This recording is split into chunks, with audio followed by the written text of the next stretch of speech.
For the benefits of those who do not understand my native language, our khutbah for today is the Quran as a manual and the Quran as our ultimate guide.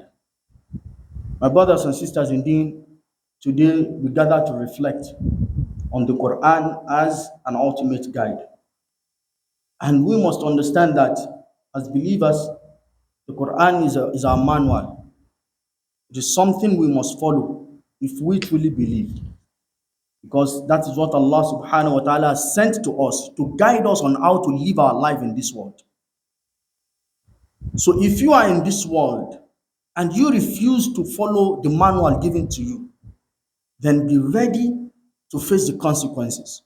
It is just like when you acquire a machine and the machine comes with a manual and you refuse to operate according to what is written in the manual, then be ready for the consequences. You either damage the machine or it affects you one way or the other. So it is very important for us to see the Quran as a manual, as a guide in everything we do. If you want to get married, the Quran guides you on how to go about it. If you decide to give birth, the Quran guides you on how to give birth. In fact, it guides you on how to suckle your child, that's the woman, how to suckle your baby. So the Quran guides you on everything. And that is why you must see the Quran as your guide. As Allah subhanahu wa ta'ala told us in Surah Al-Baqarah chapter 2 verse 2, Allah subhanahu wa ta'ala said, ذَلِكَ الْكِتَابُ لَا رَيْبَ فِيهِ. He said, this is a book. ذَلِكَ الْكِتَاب. This is a book. لَا رَيْبَ فِيهِ. In it there is no what? There is no doubt. هُدًى لِلْمُتَّقِينَ. It is a guide or a guidance for those what? For those who fear Allah subhanahu wa ta'ala. Said, ذَلِكَ الْكِتَابُ لَا رَيْبَ فِيهِ هُدًى لِلْمُتَّقِينَ. It is a guide for those who what? For those who fear Allah subhanahu wa ta'ala. Meaning, if you fear Allah subhanahu wa ta'ala, that is when you will see the Quran as your manual, as your guide. Because people who do not fear Allah subhanahu wa ta'ala will never look at the Quran as their guide in anything. They will take actions. After taking actions, they will now begin to look for a solution, a way out. Then they will begin to look for scholars who will give them fatwa on how to make what they've done to look good to them. But when you follow the Quran, your mind will be at peace. The Quran talks about everything. When it comes to science, you have so many people who have accepted Islam because of the knowledge of science they found in the Quran. Some even decided to embark on what? Or to find out if truly what the Quran has said. They never even knew some things existed. When they came across it in the Quran, they began to make their research, their findings. And at the end of the day, they accepted Islam because they got the guidance from the Quran. If you ponder over the Quran, you will understand how much of a guide the Quran is. That is what Allah subhanahu wa ta'ala told us in Surah An-Nisa, chapter 4, verse 82. Allah subhanahu wa ta'ala said, أَفَلَا يَتَدَبَّرُونَ الْقُرْآنَ وَلَوْ كَانَ مِنْ عِنْدِ غَيْرِ اللَّهِ لَوَجَدُوا فِيهِ اخْتِلَافًا كَثِيرًا. He said, أَفَلَا يَتَدَبَّرُونَ الْقُرْآنَ. Do you not ponder over the Quran? وَلَوْ كَانَ مِنْ عِنْدِ غَيْرِ اللَّهِ. If it were to come from someone else other than Allah subhanahu wa ta'ala, لَوَجَدُوا فِيهِ اخْتِلَافًا كَثِيرًا. You will have seen so many things that will contradict themselves. You will have seen so many contradictions, so many controversies. But it is because it is from one person, and that person says nothing but the truth. And that is why you will not see contradictions. Because the truth is only one. But the lie has duplicates. Because when you tell a lie somewhere here and you are about to be caught you think of a way to redress the lie so that it suits what you said earlier. So you have multiple lies to defend one lie. But if it is the truth, wherever you go, you will continue to repeat the same thing because it is the truth. And that is why the Quran does not contradict itself, because it is the truth.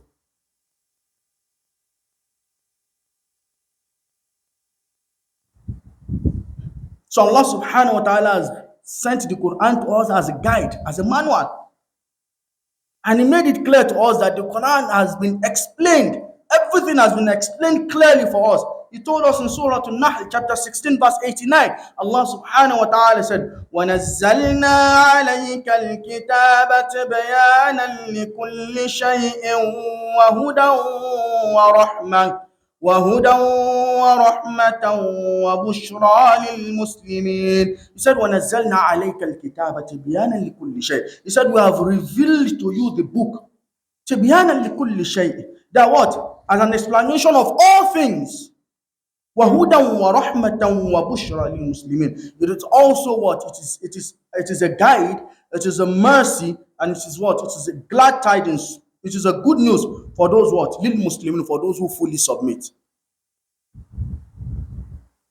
So if you follow the Quran, if you ponder over the Quran, if you follow the teachings of the Quran clearly, you will see it not only as a guide, you will also see it as mercy. You will also see it as what? As glad tidings. You will also see it, you see it as a blessing.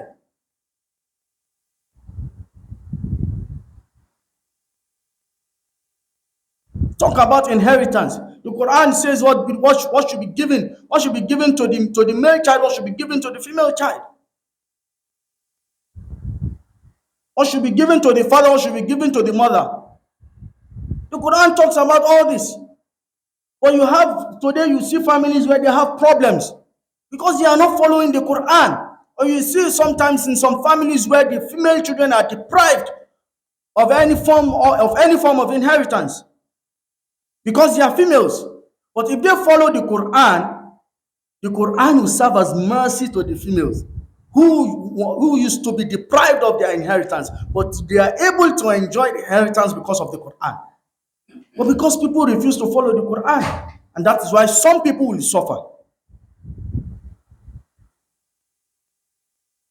My brothers and sisters, indeed, the Quran is a guide for us. And that is why the Prophet ﷺ told us in the hadith that he has left two things for us. That if we follow those two things, we will not be misguided. We will not go astray. We will not lose our way. And what are those things? He said he left the Quran and what? And Sunnah. The Quran and his what? His tradition, his Sunnah. So we must make sure that we follow the Quran at all times. Anything you want to do, make sure that you refer to the Quran. Go back to the Quran. Seek guidance from the Quran.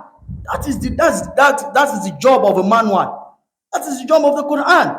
That is the function of a manual of the Quran. The function of the Quran is to guide you. You want to get married? How do you marry? Who do you marry? The Quran guides you. Who are those that are eligible for you to get married to? The Quran tells you all that. But when you do not follow the Quran, you end up what? You end up marrying people you are not supposed to marry. You end up marrying the wrong person.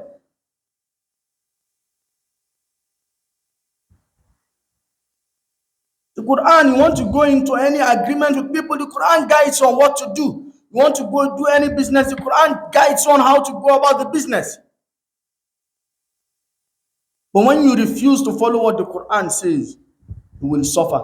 Today, the whole world, the economy is collapsing because we are practicing a kind of business, a kind of economy that is against what Allah subhanahu wa ta'ala has told us. Allah told us to go far away from interest. But the entire world economy is depending on interest.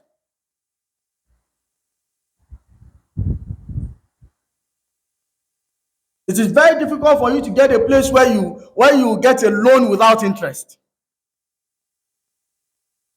Very, very difficult. So that is for you to understand that it is because we refuse to follow what Allah subhanahu wa ta'ala has told us to. And if you see the Quran as your guide, if you see the Quran as a manual that you are supposed to use to guide you in anything, then you will understand that life will be very easy for you. Allah subhanahu wa ta'ala has guided us on so many things. On Tawheed, Allah subhanahu wa ta'ala told us in Surah An-Nisa, chapter 4, verse 36. Allah subhanahu wa ta'ala said, وَاعْبُدُوا اللَّهَ وَلَا تُشْرِكُوا بِهِ شَيْئًا. He said, وَاعْبُدُوا اللَّهَ, and what? And worship Allah, وَلَا تُشْرِكُوا بِهِ شَيْئًا, and do not associate anything with Him. Do not associate partners unto Him. Akhlaq, morality. Allah subhanahu wa ta'ala told us in Surah Al-Baqarah, chapter 2, verse 83. Allah subhanahu wa ta'ala said, وَإِذْ أَخَذْنَا مِيثَاقَ بَنِي إِسْرَائِيلَ لَا تَعْبُدُونَ إِلَّا اللَّهَ. Then He said, وَبِالْوَالِدَيْنِ إِحْسَانًا وبالوالدين إحسانا وذي القربى واليتامى والمساكين وقولوا للناس حسنا. That is where I want to use. He said, وَبِالْوَالِدَيْنِ إِحْسَانًا. He said what? And to your parents what? Be good to them. And He said what? وَذِي الْقُرْبَى. And what? Those are close to you. Your relatives, those are close to you. Then He said, وَالْيَتَامَى. And to the orphans. وَالْمَسَاكِينَ. And to the poor. To those who are in need. He said, وَقُولُوا لِلنَّاسِ حُسْنًا. And to the people, say good words. That is the Quran, guiding you on akhlaq, on how to go, how to behave with your parents, how to behave with your relatives, how to behave with orphans, how to behave with the poor, and how to relate with people generally. If you follow the Quran, it is only those who have the understanding of the Quran that will know that what? وَقُولُوا لِلنَّاسِ حُسْنًا. Some people do not filter what comes out from their mouth. They talk anyhow because they believe nobody can hold them. They will tell you, I can say whatever I want to say.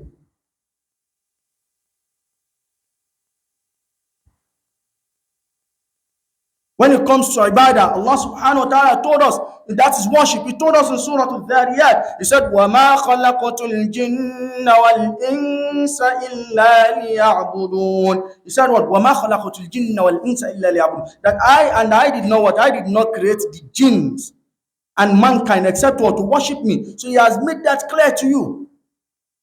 He has guided you on that.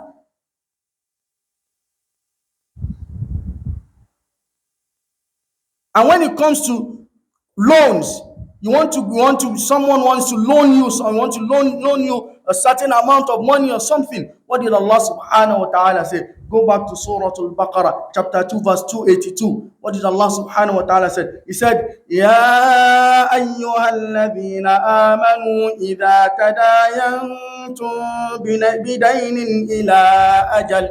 إذا تداينتم بدين إلى أجل مسمى فاكتبوه.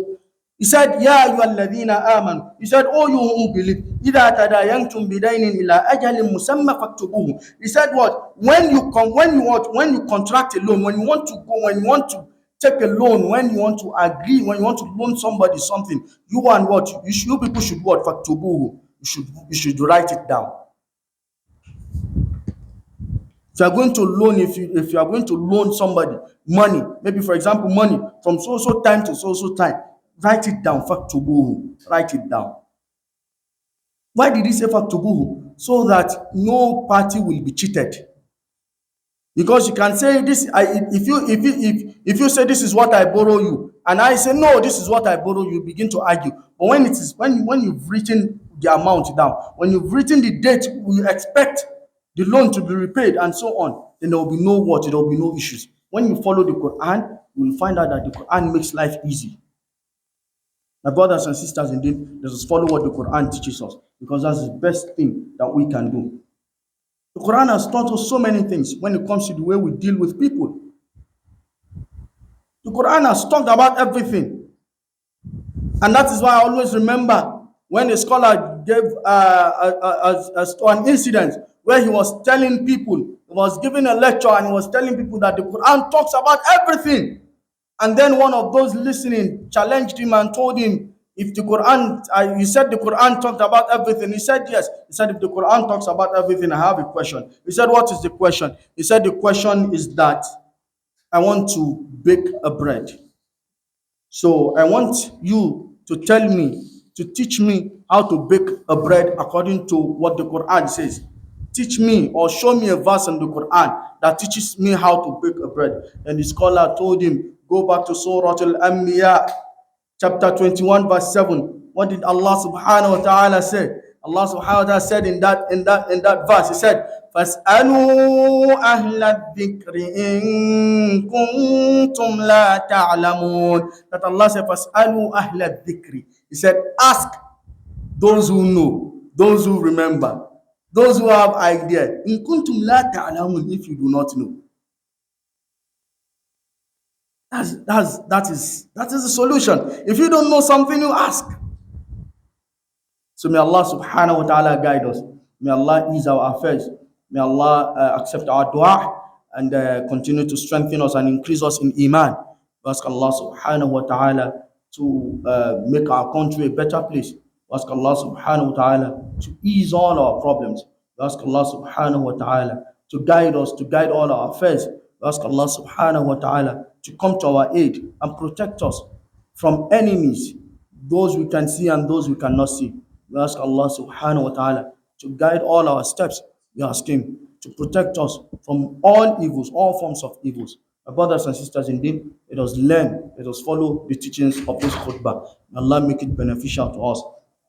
عباد الله إن الله يأمر بالعدل والإحسان وإيتاء ذي القربى وينهى عن الفحشاء والمنكر والبغي يعظكم لعلكم تذكرون فاذكروا الله العظيم الجليل يذكركم واشكروه على آلائه ونعمه يزدكم ولذكر الله أكبر والله يعلم ما تصنعون قوموا إلى الصلاة